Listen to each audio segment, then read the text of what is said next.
লাবণ্য সুন্দরী চ্যানেলে আবার একটা নতুন ভিডিও নিয়ে চলে এসেছি। আশা করছি তোমাদের ভালো লাগবে।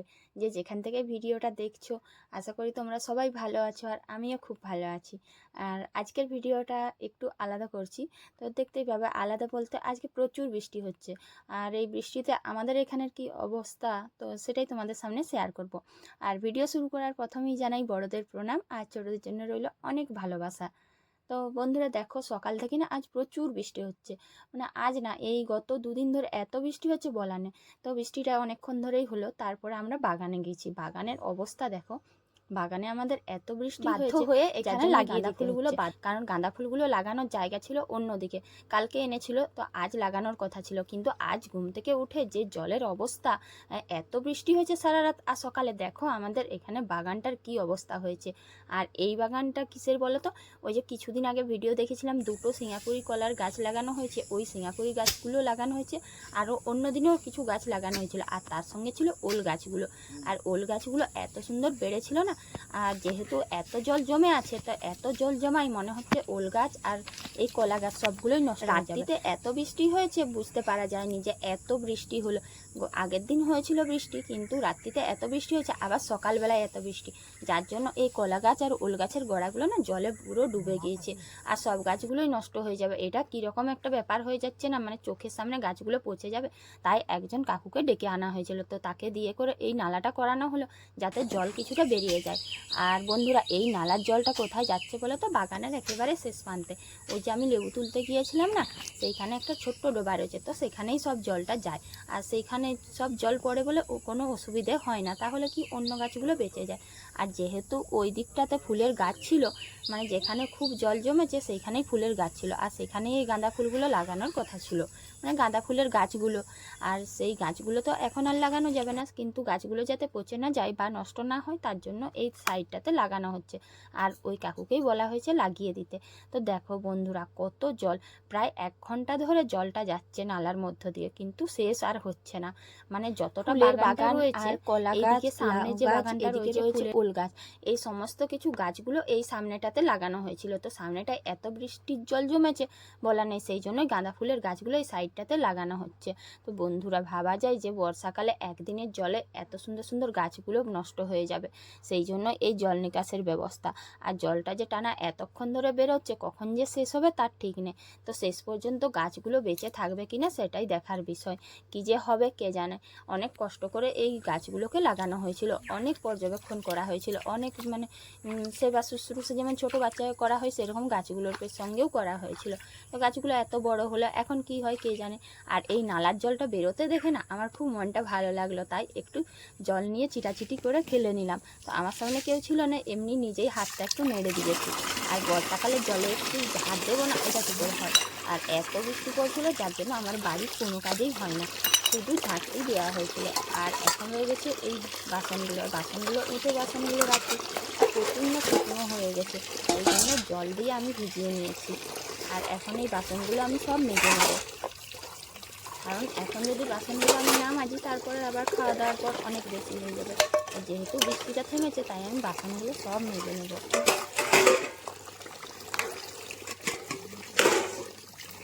বৃষ্টি হলে এটাই একটু অসুবিধে, বাইরের কোনো কাজ করা যায় না। আর গত দুদিন ধরে এত বৃষ্টি হচ্ছে না আমাদের এখানে, বলার নেই। মানে প্রায় 1 ঘন্টাতে এতটা বৃষ্টি হয়, মনে হয় দুদিনের সমান বৃষ্টি হয়ে যায়।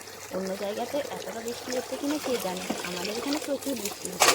তোমাদের কার বাড়িতে মানে কি কোথায় আছো বা কীরকম বৃষ্টি হচ্ছে, অবশ্যই কিন্তু কমেন্ট করে জানাবে। বাসনগুলো মেজে নিয়েছি আর সবারই খাওয়া হয়ে গেছে, আমি শুধু বাকি আছি। আর দেখো, এদিকে মটরের তরকারিটা বানিয়েছিলাম, সেটা রয়ে গেছে। আমি এখন মুড়ি খাবো বলে রেডি হয়েছি, আর এই পুচকেটা এসে হাজির, দিদির ছোটো মেয়ে। তো ও এসেছে তার বাবার সাথে, তো আমি ওকে জল দিয়েছিলাম, ও পেছন ঘুরে খাচ্ছিল, আমি বকেছি, সেই জন্য মুখটা একটু ফুলে রয়েছে বেচারার। আর আমি ওই জন্য একটু ভিডিও করে মনটা ভালো করে দিচ্ছিলাম, কিন্তু তার আর মন ভালো হয়নি। তো এখন শেষ পর্যন্ত ওকে এই উপায়টা দেখিয়ে দিলাম যে তুই চালগুলো দে আর পায়রাগুলো খেতে আসবে। বন্ধুরা আমি না সকালবেলায় যে চালগুলো দিই পায়রাগুলো খাই, কিন্তু আজকে তো বৃষ্টি হচ্ছিল সেই জন্য দেওয়া হয়নি। আর এখন দিয়েছি চালগুলো, অনেকক্ষণ আগেই দিয়েছিলাম, তো পায়রাগুলো এইমাত্র এসেছে। আর সেই জন্যই দিদির মেয়েকে বললাম তুই এরপর চালগুলো ছড়িয়ে দে। তো এত চাল ছড়িয়েছে যে বস্তার থেকে আমার এতগুলো চাল শেষ করেছে, 3 দিন পায়রাকে দেওয়া যেত। যাই হোক, ও বেশ আনন্দ করে দিল, মনটা যে ওর ভালো লাগলো এটাই বিশাল ব্যাপার। আর পায়রাগুলো বেশ পেট ভর্তি করে অনেক চাল খেয়েছে। আর এতই চাল ফেলেছিল যে শেষ পর্যন্ত পায়রাগুলো চাল শেষ করতে পারেনি। আর একটু বেলা হতেই দেখো আমার ছেলের মরলিগিরি, মানে এত মরলিগিরি বলার নেই, সব জায়গাতেই দাদাগিরি ফলাতে হবে।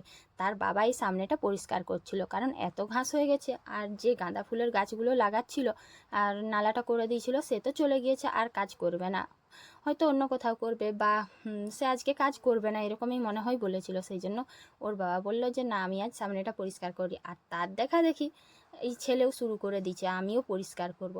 তো এত মন দিয়ে যে কাজটা করার উৎসাহ নিয়েছে সেটাই আমি দেখে অবাক। যে কোদালটা নিয়েছে ওটা দেখেই তো আমার ভয় লাগছে যাতে পাছে না লেগে যায় পায়ে, কিন্তু পায়ে লাগা তো দূরের কথা, ও বেশ মন দিয়েই কাজ করলো। আর এটা দেখে না আমার খুব ভালো লাগলো যে গ্রামের ছেলে অথচ কোদাল ধরবে না, এটা কি করে হয়। আর এমনিতেও বন্ধুরা কি বলতো, মানে যে কর্মজীবনে যে যেরকমই কাজ করুক না কেন, সাধারণত বাড়ির যে কোনো ছোট বড় কাজ না সবার শিখে রাখা দরকার। কারণ কি বলতো, মানে কখন কোন কাজটা প্রয়োজনে পড়বে বলা যায় না, তাই কোনো কাজেই ছোট নয়, বাড়ির সমস্ত কাজেই শিখে রাখা ভালো। যে কোনো পরিস্থিতিতে যে কোনো কাজ করতে পারলে ওটাকেই বলে মানিয়ে নেওয়া। আর মানিয়ে নিতে পারলে তুমি সব জায়গা অ্যাডজাস্ট করে পরিস্থিতি হিসেবে চলতে পারবে। তো যাই হোক, ছেলে অনেকক্ষণ ধরে যখন কুপিয়ে কিছু ঘাস বের করলো, তারপর ঘেমে গিয়েছে, তাই ওর বাবাকে দিয়ে দিল। আর এখন ওর বাবাও কিছুটা ঘাস তুলে দিচ্ছে, তো চেষ্টা করছে সামনে যতটা ঘাস তুলে দেবার, কারণ কিছুটা ঘাস না তুললে না সামনেটাতে প্রচুর পোকামাকড় আসতে পারে, সাপ আসতে পারে। এমনিতেই আমাদের বাড়ি গ্রামে, আর চারিদিকেই ঘাস পালা জমে গিয়েছে, কীরকম একটা অবস্থা হয়ে গেছে। আসলে আমাদের বাড়িটাতে না অনেক লোক থাকতো, এখন তো সবাই বাইরে, তাহলে এত বড় এরিয়া কে পরিষ্কার রাখবে, আর অত লোকও পাওয়া যায় না।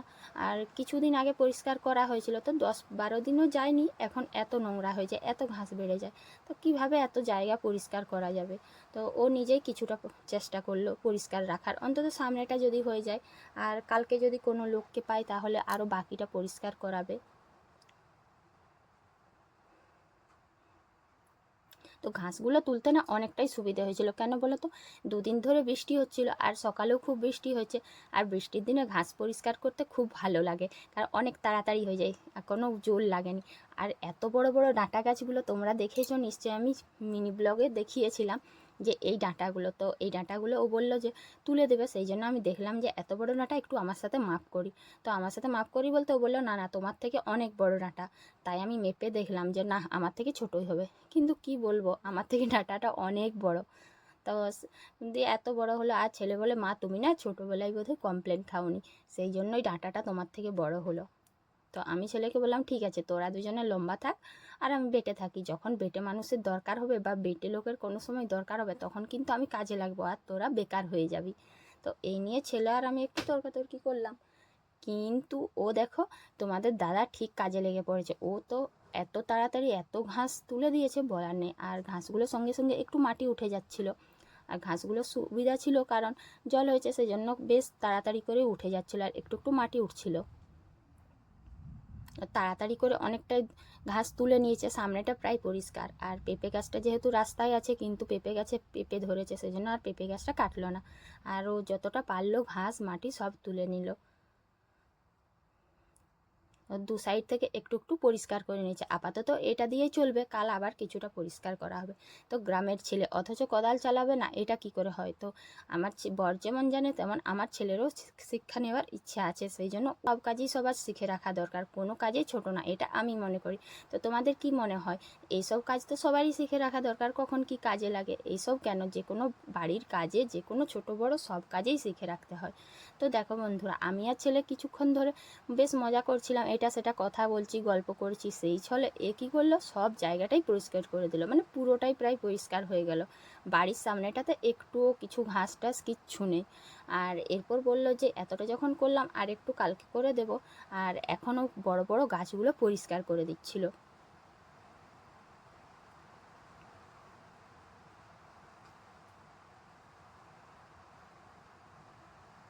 তারপরে যে মাটিটা ছিল ওটা দু সাইড থেকে সমান করার চেষ্টা করেছিল, যে যদি মাটিটা এই ইয়ের ওপর কাদার ওপর দেওয়া যায়, কিন্তু দেখলো যে না, ও বললো যদি কাদার ওপরে এই মাটিটা দিয়ে দিই আরও বেশি কাদা হবে, আর এই রাস্তাতেই হাঁটাচলা করা হয় তাহলে কি হবে, পিছলাটা বেশি হয়ে যাবে। এরপর যে বড় বড় ডাঁটা গাছগুলো রয়েছে বা অন্যান্য যে বড় গাছগুলো রয়েছে সেগুলোও একটা একটা করে তুলে ফেলে দিচ্ছে, আর ডাঁটা গাছগুলোর কোনো স্বাদ নেই বলে একটু আর রাখার ইচ্ছে নেই, সেজন্য আমিও বললাম সব ফেলে দাও। তো আজকের ব্লগটা এখানেই শেষ করছি।